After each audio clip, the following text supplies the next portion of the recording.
Você já se perguntou qual carro deveria ter sido entregue com um aviso, algo como: dirija por sua conta e risco?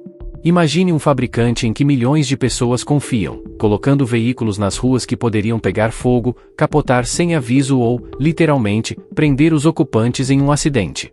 Um vídeo mostra os destroços de um carro completamente destruído, sem para-choque, sem pneus e até mesmo sem teto. Hoje, daremos uma olhada nos 10 modelos mais perigosos já construídos pela Ford.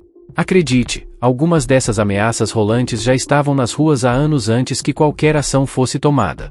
De um carro de polícia que transformava policiais em alvos móveis a uma van familiar com uma falha de design assustadora, esses veículos demonstram que o famoso oval azul às vezes agia mais como um sinal de alerta vermelho-sangue.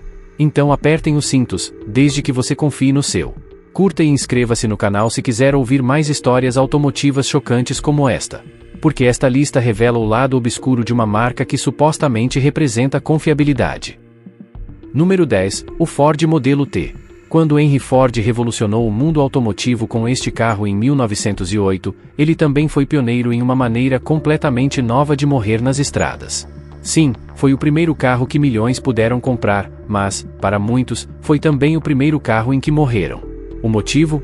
Praticamente tudo. Em termos de recursos de segurança, o carro oferecia pouco mais do que um carrinho de compras, sem cintos de segurança, sem vidros de segurança, sem barras de proteção.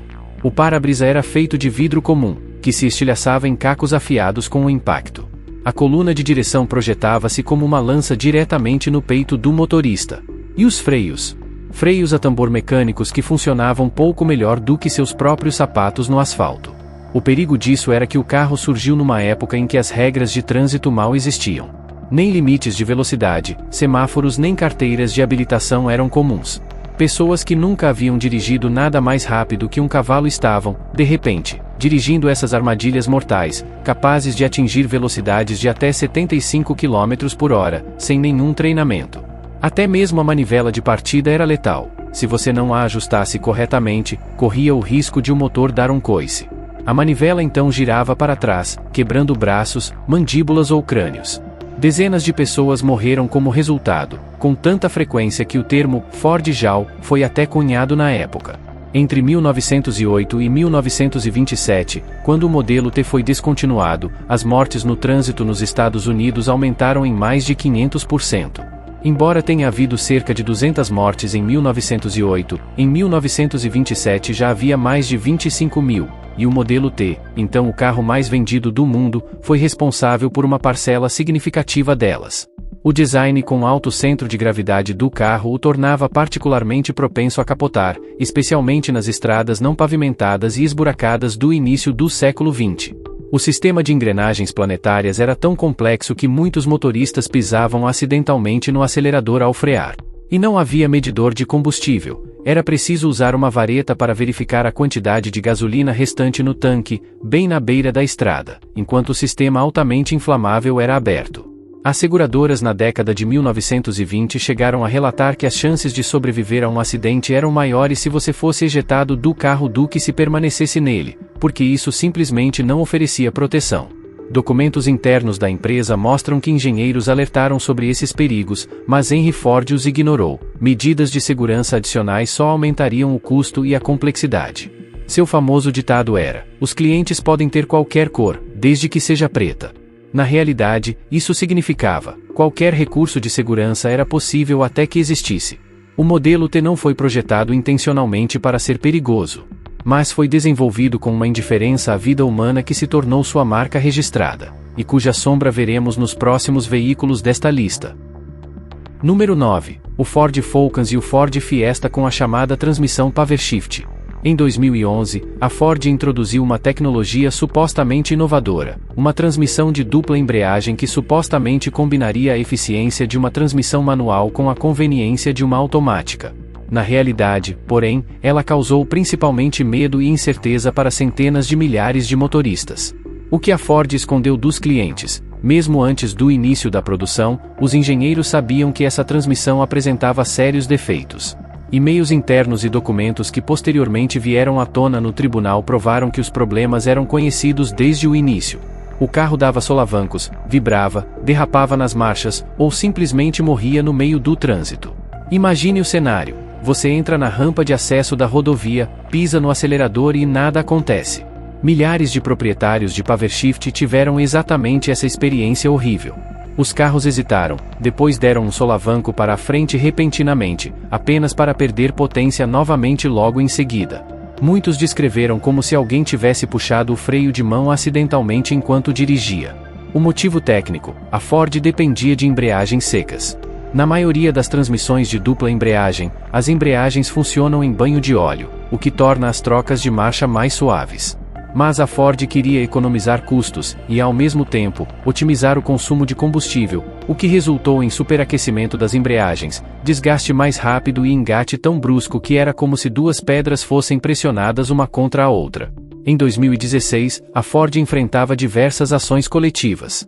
Registros judiciais revelaram que engenheiros haviam alertado explicitamente a gerência contra a instalação dessa transmissão no Focus e no Fiesta. A resposta dos superiores: entregue e resolva os problemas depois. As consequências foram dramáticas. Pessoas relataram colisões traseiras porque seus carros perderam a potência repentinamente. Outras descreveram como o carro deu um solavanco inesperado para a frente em um semáforo. Pais tinham medo de levar seus filhos à escola.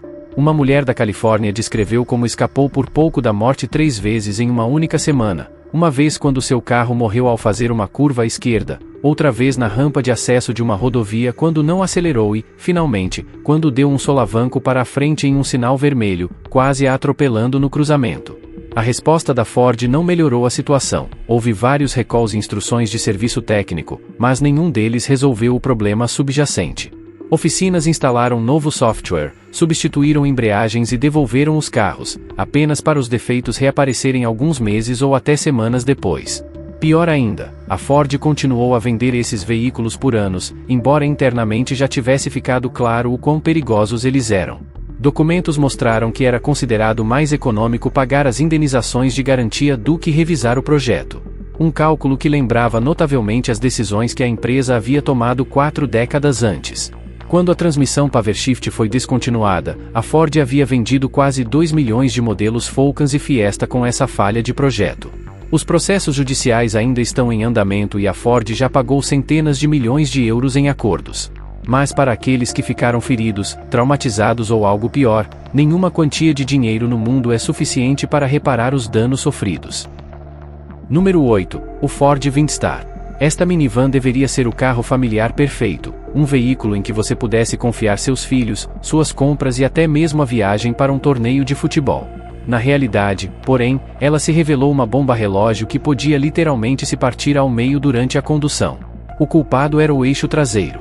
Mais tarde, a Ford culpou o sal da estrada, mas, na realidade, os materiais defeituosos e a construção frágil eram os culpados.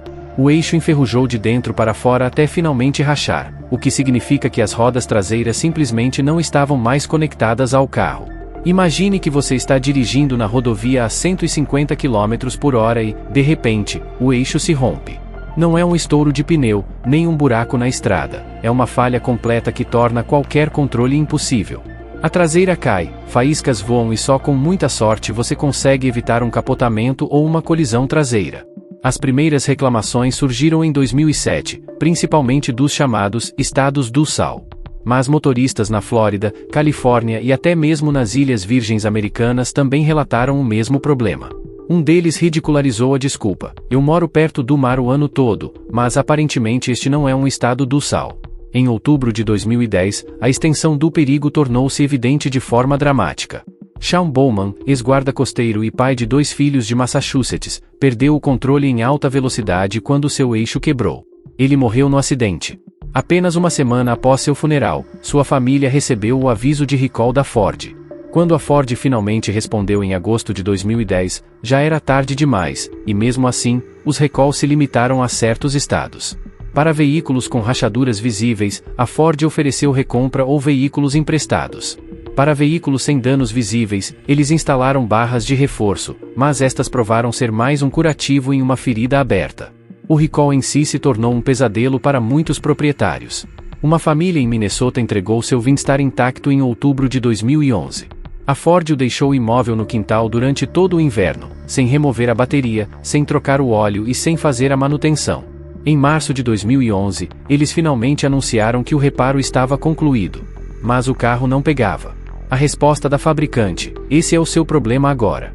No total, a Ford inicialmente fez o recall de quase 600 mil veículos, posteriormente mais de 1 milhão. E mesmo depois disso, os proprietários continuaram relatando eixos quebrados. Um Vindstar de 2022 perdeu seu eixo em 2024, 14 anos após o suposto recall. O problema de projeto era tecnicamente simples, mas fatal. O eixo consistia em um perfil em U invertido que acumulava água, sujeira e sal. Em vez de escoar, a mistura permanecia no interior e corroía o metal sem ser notada. Para os proprietários, o risco era invisível, não havia como evitá-lo e, geralmente, não havia aviso da falha repentina. Documentos internos que posteriormente surgiram em processos judiciais mostraram que a Ford sabia do perigo com anos de antecedência. Mas, como tantas vezes acontece, eles calcularam se os recalls seriam mais caros do que os processos judiciais, e priorizaram o lucro em detrimento da segurança. O Vindstar foi descontinuado em 203 e substituído pelo Freestar. Mesmo assim, milhares dessas bombas-relógio permaneceram em serviço por muito tempo depois disso, vendidas a famílias que pensavam estar comprando segurança, quando, na realidade, estavam comprando um carro que poderia quebrar a qualquer momento. Número 7. O Ford Mustang. Você pode estar se perguntando: espere um pouco, o Mustang, o ícone entre os muscle cars, como pode ser perigoso? A resposta está na combinação de potência acessível e tração traseira. Quando você dá às pessoas acesso a mais de 400 cavalos de potência sem exigir nenhum conhecimento prévio especial, o risco é enorme. O Instituto Americano de Segurança Rodoviária fornece estatísticas assustadoras. Dos 20 veículos mais acidentados nos Estados Unidos, o Mustang é o que menos protege seus ocupantes. Para cada acidente fatal com um Mustang, há uma média de 71 mortes de passageiros, mais do que qualquer outro veículo, até mesmo mais do que picapes gigantes ou pequenos subcompactos. Mas a reputação do Mustang vai muito além das estatísticas. Há muito tempo, tornou-se um fenômeno na internet. Vídeos de reuniões, carros e café, em que motoristas perdem o controle ao acelerar para sair do carro e atropelar a multidão, ficaram gravados em nossa memória. O que parece comédia pastelão para quem está de fora, muitas vezes termina tragicamente na realidade. Um exemplo particularmente sombrio ocorreu em Tampa, Flórida, em 2018. Cameron Erren atravessava a rua em alta velocidade em seu Mustang quando atingiu Jessica Robinau e sua filha de 2 anos, Lilia. De acordo com os dados eletrônicos de bordo, ele estava a aproximadamente 160 km por hora. Um breve momento de vanglória custou 2 vidas. O problema não é apenas o carro em si, mas a simbiose entre o veículo e seu comprador. O Mustang oferece desempenho de nível de supercarro a um preço acessível à renda média. Com bom crédito, é fácil conseguir um GT com 460 cavalos em uma concessionária que acelera de 0 a 100 em 4 segundos, sem nenhum treinamento especial. E essa disponibilidade atrai principalmente motoristas jovens, em sua maioria homens, que têm mais autoconfiança do que experiência. Eles viram os filmes, jogaram videogames e acreditam que podem domar um carro de alto desempenho. Na realidade, o conceito de tração traseira o sobrecarrega, fazendo com que o veículo saia de frente se eles aplicarem muito acelerador. Controlável para profissionais, mas um míssil de 3,5 toneladas para motoristas de show. Até instrutores de direção alertam para a natureza traiçoeira do Mustang. Os modelos EcoBoost de 4 cilindros, após um notável atraso no turbo, entregam subitamente toda a sua potência. Os V8 GTS têm tanto torque que até mesmo uma pisada forte no acelerador na estrada faz as rodas traseiras patinarem. E as versões Shelby? São basicamente carros de corrida com placas. A Ford tentou neutralizar isso, com controle de tração, programas de estabilidade e modos de condução. Mas o toque de um botão é suficiente para desligar tudo. E o que todo aspirante a piloto de rua faz primeiro? Exatamente, desativa todos os sistemas porque acredita que isso os tornará mais rápidos. As consequências se refletem nas estatísticas. Os Mustangs estão desproporcionalmente envolvidos em acidentes fatais, especialmente colisões com um único veículo, nas quais o motorista simplesmente perdeu o controle. Somado a isso, está sua triste prevalência em corridas de rua ilegais. Um analista de seguros explicou da seguinte forma: quando um sinistro de Mustang chega, sabemos, ou é um pequeno amassado em um estacionamento, ou uma perda total com fatalidades. Não há quase nada entre os dois. O que é particularmente trágico é que muitas vítimas nem sequer estão no carro. São espectadores de corridas, outros usuários da estrada ou passageiros que confiaram na pessoa errada. A Ford conhece essa realidade. Eles veem os vídeos, as estatísticas, os processos judiciais e, no entanto, os Mustangs estão se tornando cada vez mais potentes, cada vez mais acessíveis, e continuam a ser comercializados justamente para o público-alvo que assume o risco de forma menos responsável. Porque, no fim das contas, a fumaça dos pneus girando e os vídeos virais importam mais do que a segurança. Mesmo que alguns desses carros acabem não em garagens, mas sim enroscados em árvores, ou pior. Número 6. O Ford Escort com o chamado erro de estacionamento para ré. No final da década de 1970 e início da década de 1980, a Ford enfrentou um problema tão absurdo que é difícil de acreditar. Veículos com transmissão automática subitamente engatavam a marcha ré a partir de uma posição parada. Sem aviso, sem que ninguém tocasse em nada, simplesmente assim. O motor estava funcionando e, de repente, o carro deu um solavanco para trás. Em 1982, esse defeito já havia causado pelo menos 200 mortes. 3 anos depois, o número ultrapassava 300, e esses eram apenas os casos reconhecidos pela Ford e pelas autoridades. Na realidade, o número de casos não relatados era provavelmente muito maior. Milhões de veículos com transmissões C3, C4, C6 e FMX foram afetados, incluindo o Escort. A imprevisibilidade era particularmente pérfida. Um carro podia ficar parado discretamente na garagem por anos, apenas para, de repente, dar marcha ré um dia e se tornar uma ameaça mortal. Os cenários eram macabros. Pais estacionavam seus carros, saíam para buscar os filhos e tinham que assistir enquanto o carro dava ré e os atingia. Motoristas mais velhos ficavam presos entre as paredes das casas e os carros. Veículos entravam no trânsito, batiam em casas ou até mesmo desciam barrancos. E o pior, a Ford sabia disso, havia mais de uma década. Em 1971, engenheiros desenvolveram uma melhoria técnica que custaria apenas 3 centavos por carro e reduziria o número de acidentes em 90%. A decisão da gerência: caro demais. Melhor vender. A falha foi tecnicamente simples.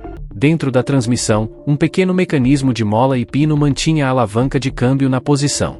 Devido ao desgaste, esse sistema falhou e o carro engatou a ré. A marcha lenta do motor foi suficiente para fazer o carro andar. A reação da Ford foi fria. Eles culparam os motoristas por não engatarem a alavanca de câmbio corretamente. Negaram que as transmissões fossem diferentes das da concorrência. Argumentaram em todos os processos, adiando cada recall. Quando o governo finalmente pressionou em 1980, a Ford concordou com uma solução que parecia quase cínica. Em vez de revisar o mecanismo, enviou adesivos com advertências. Em meio a um escândalo envolvendo carros que faziam marcha ré sozinhos, a solução foi um adesivo no painel. O Centro de Segurança Veicular chamou de um dos recalls mais ineficazes de todos os tempos. Eles estavam certos, as fatalidades não diminuíram, na verdade, aumentaram. Um caso particularmente trágico ilustra a insensatez disso. Uma avó estacionou seu Escort na entrada da garagem para descarregar compras. O carro engatou a marcha ré, empurrando-a contra a porta da garagem. Seus netos de 8 e 10 anos tiveram que vê-la morrer. O carro havia sido recolhido 2 anos antes. O adesivo de advertência estava colado bem no campo de visão deles. Não adiantou. Em meados da década de 1980, análises do governo comprovaram que o recall havia fracassado. As estimativas apontaram para um número de mortos superior a 400, e milhares ficaram feridos. Isso tornou a situação ainda mais escandalosa. A Ford já havia instalado uma transmissão revisada em modelos mais novos, eliminando o defeito. Mas a adaptação de veículos mais antigos teria sido cara, então a empresa abandonou a ideia. Memorandos internos revelaram posteriormente que a empresa havia até mesmo estabelecido o valor de uma vida humana em $200 mil americanos, e comparado esse valor com o custo dos reparos. Mesmo hoje, décadas depois, colecionadores e entusiastas de carros clássicos dirigem modelos pré-guerra com exatamente esse defeito, muitas vezes sem saber do perigo. Os adesivos já desbotaram ou foram removidos há muito tempo. Este escândalo não foi um incêndio espetacular ou um capotamento dramático. Foi silencioso, acidental e totalmente evitável. É exatamente isso que o torna tão devastador. A Ford deixou centenas de pessoas morrerem simplesmente porque 3 centavos por transmissão era muito caro. Quinto, o Ford Crown Victoria Police Interceptor, Crown Vic, para abreviar. Entre 1992 e 2011, foi praticamente sinônimo de carros de polícia nos Estados Unidos. Seja em filmes, séries de televisão ou no retrovisor, o Crown Vic aparecia em todos os lugares, especificamente comercializado como feito sob medida para uso policial. Mas, por trás do exterior robusto, havia um detalhe de design mortal que custou a vida de inúmeros policiais. O problema estava no tanque de combustível. A Ford o colocou diretamente atrás do eixo traseiro, precisamente na zona de deformação de uma colisão traseira. Se um Crown Vic fosse atingido por trás em alta velocidade, o tanque se rompia, o combustível vazava e, quase inevitavelmente, pegava fogo. O resultado não era um incêndio pequeno, era um inferno. Qualquer pessoa presa ou inconsciente tinha apenas alguns segundos para escapar. Entre 1983 e 2011, pelo menos 30 policiais foram mortos em tais bolas de fogo. Outros 20 sobreviveram, embora com queimaduras graves. E esses foram apenas os casos documentados pelo serviço policial. O número de vítimas civis ainda é difícil de determinar, mas provavelmente é significativamente maior. O perigo era essencialmente simples. O trabalho da polícia frequentemente significava encostar no acostamento enquanto os carros passavam a 120 km por hora ou mais. Motoristas bêbados, distraídos ou sonolentos inadvertidamente dirigiam em direção às luzes azuis piscantes. O impacto transformou o Crown Vic em uma bomba ambulante. Um exemplo: em 1997, Robert Smith, um policial rodoviário da Flórida, estava parado na beira da estrada quando um motorista bêbado o atingiu. O tanque de combustível estourou e o carro pegou fogo. Smith morreu queimado na frente de sua parceira. Documentos posteriores revelaram que a Ford sabia da vulnerabilidade desde a década de 1960. Seus próprios especialistas em segurança haviam recomendado colocar o tanque de combustível acima do eixo. Mas os modelos de produção receberam a solução mais barata e perigosa. À medida que o número de vítimas aumentava, a Ford alegou que os carros eram seguros, citando testes de colisão realizados a 48 km por hora. O fato de veículos policiais serem atingidos regularmente a 160 km por hora ou mais foi ignorado. Desastres tornaram-se particularmente frequentes no Arizona. 2 policiais, Patrick Ambrose e Robert Nielsen, morreram em bolas de fogo em 2010. E Jason Secheterli, de Phoenix, mal sobreviveu em 2011, depois que um táxi colidiu com sua viatura policial a mais de 160 km por hora. Ele sofreu queimaduras graves e seu rosto precisou ser reconstruído. 12 colegas morreram, e eu tenho a minha aparência, eles sabem que tem um problema, disse ele mais tarde. A resposta da Ford foi uma zombaria. A partir de 2005, eles ofereceram um sistema de extinção de incêndio opcional, por um custo adicional de 2.000 euros por carro. Muitos departamentos de polícia não tinham condições de pagar por ele e, mesmo quando instalado, frequentemente falhava. Testes foram realizados com tanques quase vazios, mas em acidentes reais com tanques cheios, os carros ainda explodiam. O gosto amargo na boca. A Ford já havia instalado soluções de tanque mais seguras em versões civis, como o Lincoln Town Car ou o Mercury Grand Marquis, há muito tempo. Apenas o modelo policial, que precisaria de mais proteção, recebeu o layout mais perigoso. Somente quando estados como Arizona e Flórida se recusaram a comprar novos Crown Vics, quando os sindicatos entraram com ações judiciais e o governo investigou, a Ford foi pressionada. Mas mesmo assim, o perigo foi minimizado. Um gerente admitiu que incêndios poderiam ocorrer em altas velocidades, mas alegou que não havia tecnologia para preveni-los. Mentira, outros fabricantes já haviam desenvolvido projetos mais seguros há muito tempo.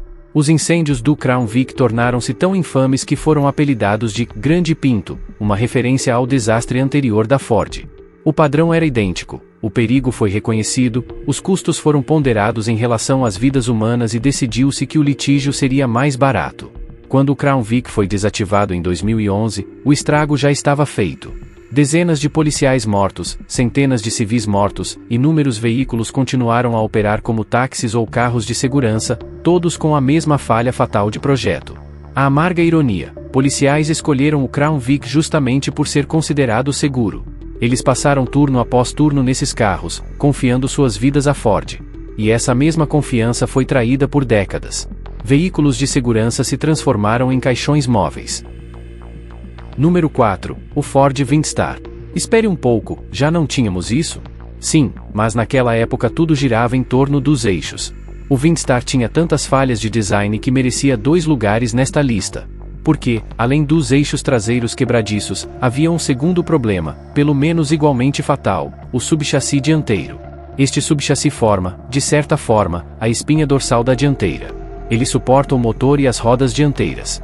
E foi justamente essa fundação que enferrujou tanto que pôde quebrar repentinamente. As consequências foram devastadoras: perda repentina de direção, motor quase caindo ou rodas apontando em direções completamente diferentes. E tudo isso acontecia frequentemente em alta velocidade, sem qualquer aviso. Documentos internos mostraram que a Ford recebia relatos de tais quebras desde o final da década de 1990. A resposta? Mais uma vez, a desculpa do sal da estrada, embora veículos em estados ensolarados sem condições de inverno também se desfizessem. Na realidade, a Ford havia usado aço barato e proteção contra ferrugem inadequada em um componente crítico para a segurança. A forma como esse dano ocorreu foi particularmente assustadora. Um pneu furado costuma ser anunciado, e um eixo quebrado às vezes pode ser amortecido. Mas um subchassi com defeito significava perda imediata de controle. Um momento de normalidade. No seguinte, a frente do carro literalmente se desfaz. Uma mãe relatou: "Eu estava levando meus filhos para a escola quando ouvi um estrondo.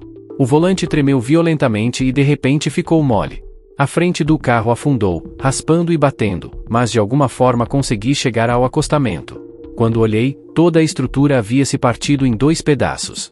Mais tarde, a Ford fez um recall de veículos por causa desse problema, embora apenas de forma limitada e sem muita convicção.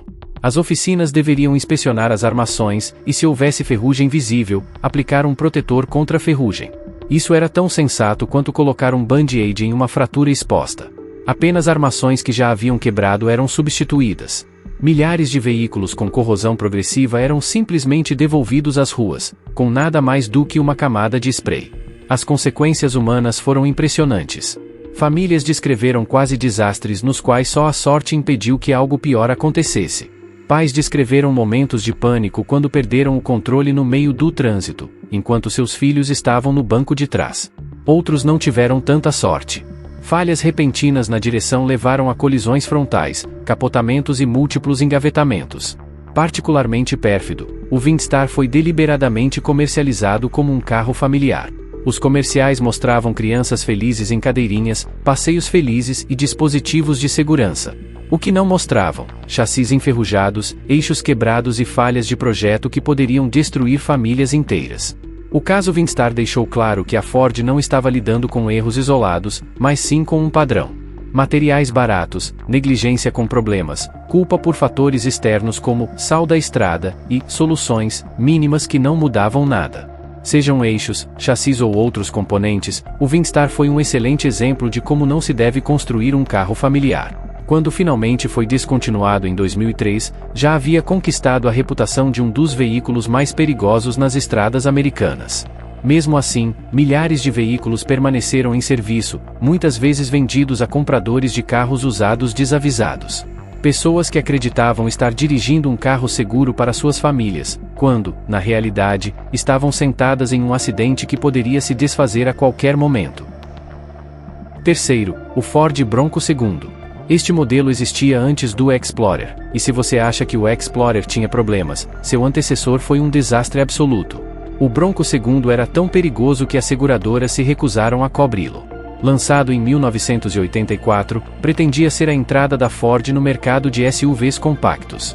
Era baseado na picape Ranger e comercializado como uma versão menor e mais manobrável de seu irmão mais velho, o Bronco. O que a Ford não mencionou: eles haviam criado o veículo mais propenso a capotamento da história dos Estados Unidos. As estatísticas do Instituto Americano de Segurança Rodoviária são impressionantes.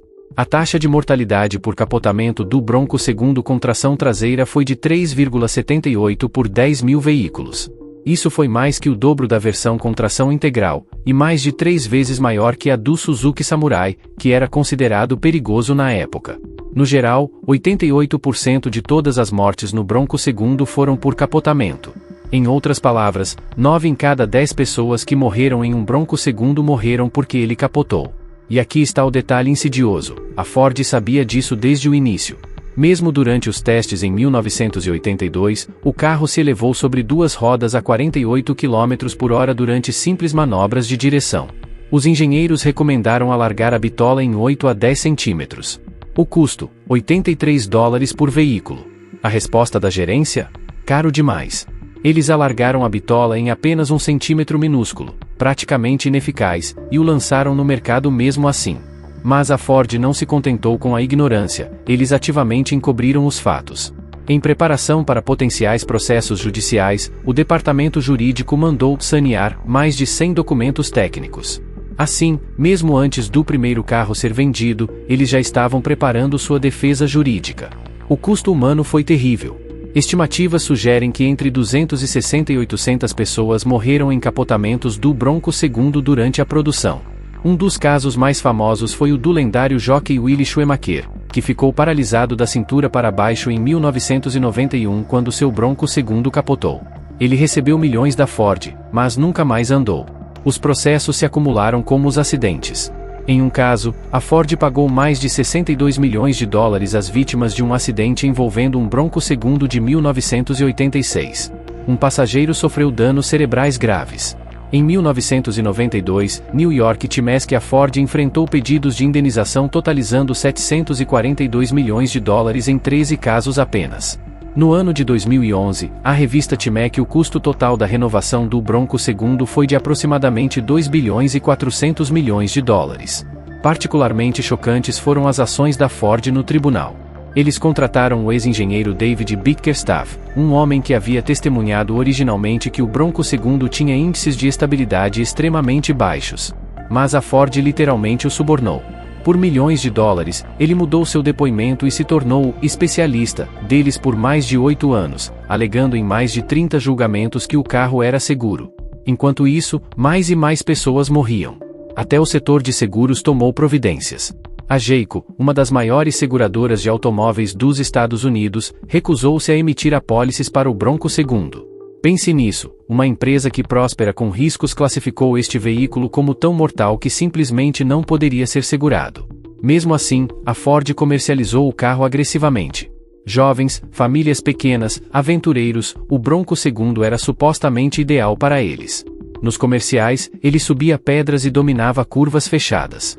O que você não via? Capotava em estacionamentos ou descia barrancos ao menor movimento do volante.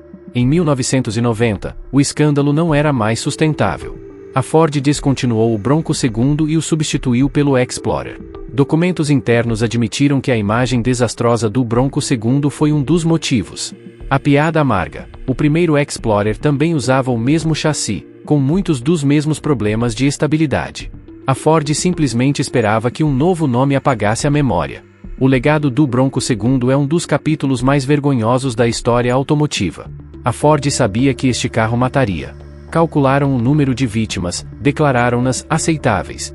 Quando os acidentes aconteceram, preferiram investir em advogados e falsas testemunhas a assumir a responsabilidade. O Bronco II não era simplesmente um carro ruim. Era um compromisso consciente de priorizar o lucro em detrimento da vida humana. E centenas de famílias pagaram por ele com o máximo que tinham. Número 2. O Ford Explorer com pneus Firestone. Se o Bronco II foi o prelúdio do desastre, a combinação do Explorer com os pneus Firestone tornou-se o clímax explosivo de um dos maiores desastres automotivos de todos os tempos. Não se tratava apenas de um carro com defeito, mas de uma combinação perfeita de ganância, culpa mútua e centenas de mortos. Quando a Ford lançou às pressas o Explorer em 1990 como sucessor do desacreditado Bronco II, adotou novamente a plataforma da picape Ranger, com seus conhecidos problemas de estabilidade. Capotamentos ocorreram durante os test drives. A solução da Ford? Eles não mudaram o design, simplesmente reduziram a pressão recomendada para os pneus. Em vez dos habituais 13 a 15 kg frossa-metro, 30 a 35 libras por polegada quadrada, a Ford prescreveu apenas 11 kg frossa-metro, 26 libras por polegada quadrada. Isso suavizou o passeio e reduziu um pouco a tendência de capotamento, mas submeteu os pneus a um estresse extremo. Eles esquentaram mais, se desgastaram mais rápido e, assim, se transformaram em bombas-relógio. Então, a Firestone, principal fornecedora da Ford por quase um século, entrou em cena. Milhões de pneus Wilderness ATX e ATX2 foram fabricados para o Explorer. Mas a qualidade da produção era péssima, especialmente na fábrica de Decatur, em Illinois. Pneus com bandas de rodagem fracas encontravam os pneus de baixa pressão da Ford, que geravam calor. O resultado: a banda de rodagem se separava, às vezes em alta velocidade. A banda de rodagem se descolava do pneu como uma casca de banana. Os motoristas perdiam o controle imediatamente, como o Explorer já era propenso a capotamentos, tetos esmagados e passageiros ejetados eram frequentemente os resultados. No final da década de 1990, os relatos de fatalidades começaram a aumentar. A seguradora State Farm identificou um padrão impressionante de acidentes com o Explorer causados por estouros de pneus. Especialmente em estados quentes como o Texas, famílias inteiras morriam em cenários idênticos: estouro de pneu, perda de controle, capotamento e morte. Oficialmente, foram contabilizadas 238 mortes e mais de 700 feridos, somente nos Estados Unidos. Na realidade, o número provavelmente era muito maior, já que muitos acidentes envolvendo um único veículo nunca foram investigados minuciosamente. Famílias inteiras foram dizimadas e crianças ejetadas dos carros. O verdadeiramente escandaloso é que tanto a Ford quanto a Firestone sabiam disso há anos. Documentos internos da Firestone mostraram um aumento notável nas reclamações sobre separação da banda de rodagem já em meados da década de 1990. A Ford recebeu denúncias do exterior e iniciou discretamente recalls na Arábia Saudita e na Venezuela a partir de 1999. Mas nos Estados Unidos, o maior mercado, onde a maioria das vítimas morreu, nada foi feito. Quando o escândalo finalmente veio à tona, no ano 2000, as duas empresas se despedaçaram. Em depoimento ao Congresso, o CEO da Ford, Jack Nasser, culpou a Firestone. O CEO da Firestone, John Lamp, respondeu que o Explorer era fundamentalmente inseguro e propenso a capotar, mesmo sem problemas nos pneus. Há algo errado com o Explorer. Ambos estavam certos, e ambos eram culpados. O Departamento de Transportes ordenou o maior recall de pneus da história, 14,4 milhões de pneus Firestone. A própria Ford posteriormente recolheu outros 13 milhões. Mas já era tarde demais. A reputação da Firestone foi destruída e sua controladora, a Bridgestone, perdeu metade de seu valor de mercado. A parceria centenária entre a Ford e a Firestone ruiu em meio a processos judiciais e hostilidade. No final, ambas as empresas pagaram bilhões em indenizações. Novas leis exigiram relatórios de segurança mais rigorosos. Gerentes perderam seus empregos, fábricas foram fechadas. Mas para Jessica Leanne Taylor, de 14 anos, que morreu no Texas quando o Explorer da família capotou, era tarde demais. Para a família Ligner, que perdeu 3 membros em um único acidente, era tarde demais. Para centenas de outros nomes que nunca chegaram às manchetes, era tarde demais. Eles morreram não por causa de reviravoltas imprevisíveis do destino, mas porque duas empresas pesaram suas vidas em relação às margens de lucro. O Explorer sobreviveu ao escândalo e se tornou um dos veículos mais vendidos da Ford. Mas quem viveu os anos sombrios de 2000 e 2010, quando novas mortes e recalls chegavam às manchetes todas as semanas, sabe a verdade: o Explorer era mais do que apenas um carro. Era uma conspiração ambulante, e deixou um rastro sangrento de costa a costa. Número 1. O Ford Pinto. Indiscutivelmente o carro mais mortal que a Ford já construiu, e sinônimo de políticas corporativas inescrupulosas. Entrou para a história com o apelido cínico de grelha de 4 lugares. Lançado em 1971, pretendia ser a resposta à crescente concorrência de carros importados pequenos e econômicos. O então presidente da Ford, Lee Iacocca, exigia um carro que pesasse menos de 900 quilos e custasse menos de $2.000. Para atingir essa meta em tempo recorde, foram feitos cortes em todos os cantos e, acima de tudo, em segurança. A falha fatal de projeto foi a localização do tanque de combustível. A Ford o colocou atrás do eixo traseiro, a poucos centímetros do para-choque. Em uma colisão traseira, o tanque foi empurrado para a frente, onde parafusos salientes o perfuraram como um abridor de latas. A gasolina espirrou no interior do carro e pegou fogo. Um subcompacto se tornou um crematório móvel em segundos. E o pior de tudo, a Ford sabia desse risco antes mesmo do primeiro Pinto ser vendido. Testes internos de colisão mostraram que o tanque estouraria em colisões de até 30 km por hora. Os engenheiros propuseram soluções simples: uma bexiga de borracha no tanque, um escudo protetor ou um local diferente.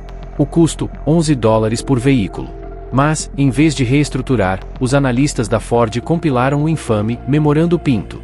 Ele continha cálculos frios. Eram esperadas 180 mortes por queimaduras, 180 ferimentos graves e 2.100 veículos queimados. O valor de uma vida humana foi estimado em $200 mil, um ferimento grave em $67 mil e um veículo em $700. O custo total dos processos foi de aproximadamente $49,5 milhões. O custo dos reparos foi de $137,5 milhões. A conclusão: seria mais barato deixar as pessoas morrerem.